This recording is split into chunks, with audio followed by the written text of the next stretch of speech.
One of the biggest mistakes that a lot of people make with rod sets in general is that directly after putting in like flexi rods, perm rods, whatever it is, they just go and apply their bonnet or headscarf and then lay down and go to sleep. What's popping, my lily pops? It literally must be Christmas because we're doing a styling video today. I've been rocking my hair in 6 plaits the past couple of days to give myself a break. So to prepare for this style, I am just finger detangling. It really helps me with getting out single strand knots and alleviating any tugging that's going to make my scalp extremely tender. So of course, I'm going into misting my hair with water, and then I'm following up with a comb. I always detangle from the ends and move upwards. It just helps with tugging and alleviating any potential breakage. And this is the perfect time to segue into our product cam. Our first product on the chopping block is of course the perm rods that we will be using to style our hair.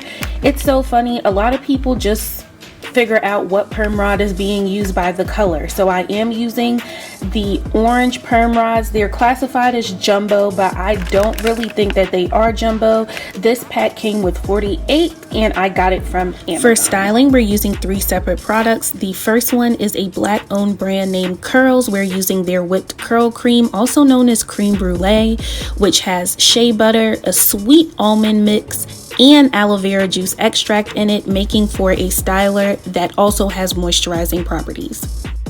And of course, we need something that's going to help with sculpting, so we are using the Design Essentials Composition brand. This is their foaming wrap lotion, also known as mousse. It's lightweight, doesn't leave your hair sticky, and make sure that your hair properly sculpts when applying the styling tool.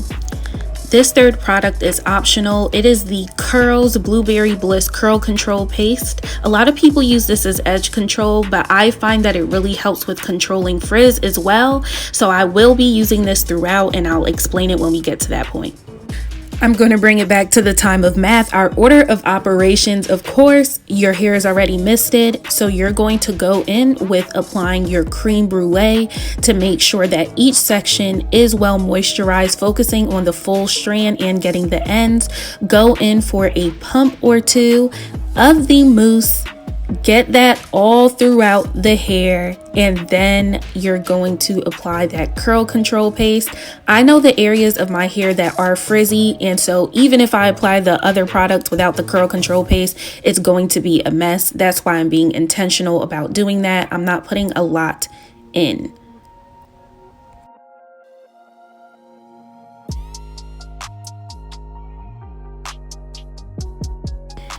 And now we're walking through the full process. So I've applied more water to a section. I'm finger raking through because you want to make sure that there's no tangles. Again, apply that creme brulee, making sure to get it on the ends. I'm getting more mousse at this stage because I realized after doing a few that it's better to get more mousse than less.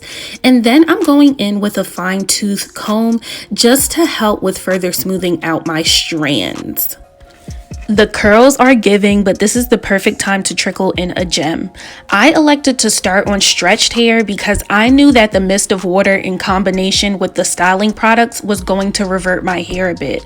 I don't want a final style that is extremely coiled and tight to my scalp, so to just give myself more length, I started on stretched hair, taking into consideration it was going to revert a bit and be a bit shrunken.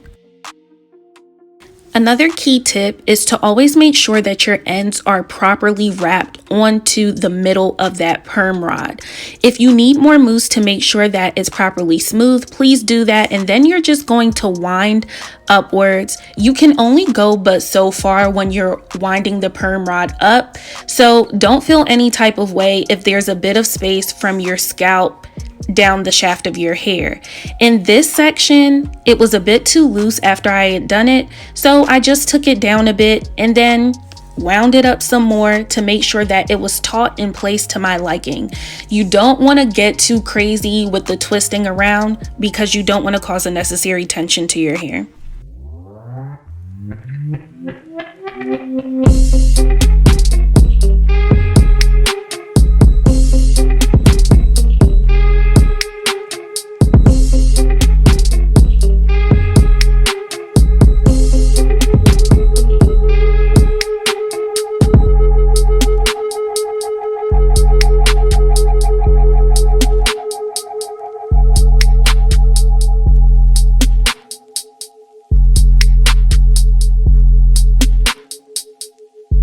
done applying the perm rods to my hair, I'm going to be up for an additional 1 to 2 hours. So I'm not going to put a headscarf on top of my hair at this stage because I want them to properly set and dry within a decent time frame.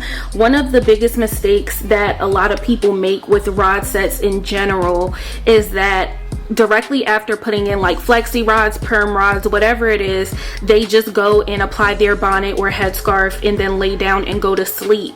That can make the hairstyle extremely fuzzy, and it can increase your dry time. Then you'll notice when you get up in the morning, your hair's still wet.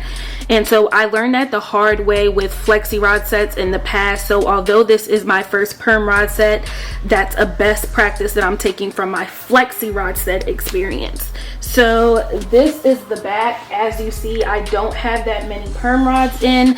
The pack had 48 in it, but I definitely was not putting 48 rods in my hair. So we'll see how this turns out in the morning. I mean, it looks good. It's like smooth application. So we'll see.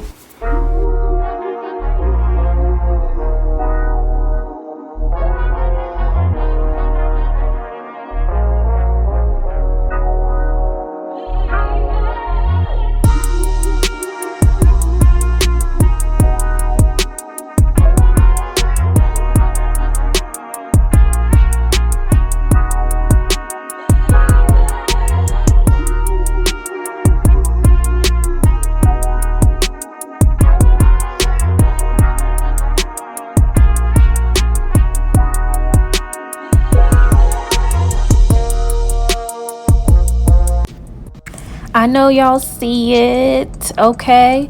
So right now I'm just separating each part into 2 separate sections, and that's what I'm doing throughout my hair. I'm not over manipulating it because it's naturally going to frizz. The oil that I put on my hand is just to mitigate the amount of frizz, but it always happens.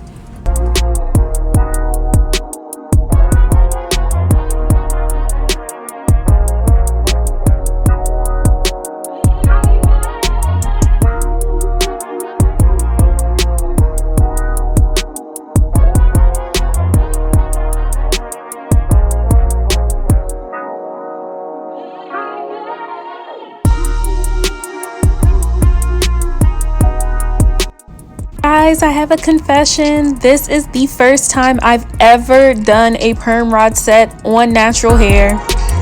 Didn't want to freak you guys out at the beginning, but I'm so happy with the results. This is my first time I've ever done it. I tried it one time when I had relaxed hair. It was a fail. This time was way better.